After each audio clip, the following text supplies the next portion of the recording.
नमस्ते मित्रमैत्रिणींनो.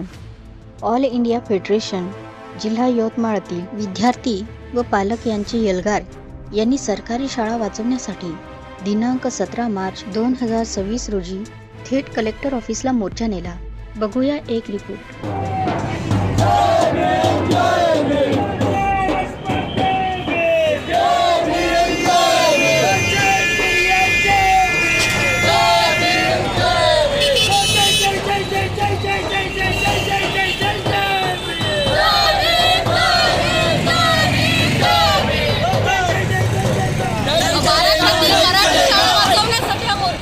बरं, आणि तुमच्या मागण्या काय आहे?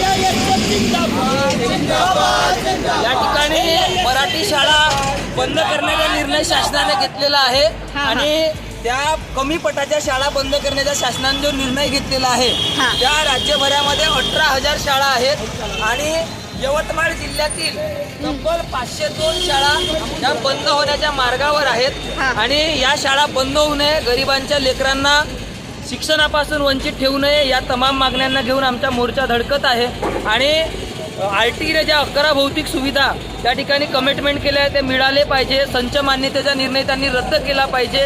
पटाच्या आधारावर शिक्षक देणे आणि त्या ठिकाणी शाळा देणे हे बंद केला पाहिजे. पटाच्या नाही तर वर्ग तेवढ्या खोल्या, वर्ग तेवढे शिक्षक आम्हाला मिळाले पाहिजेत आणि मराठी शाळेच्या भाषेच्या संवर्धन त्या ठिकाणी झाला पाहिजे. आमची शाळा देखील बळकट झाली पाहिजे.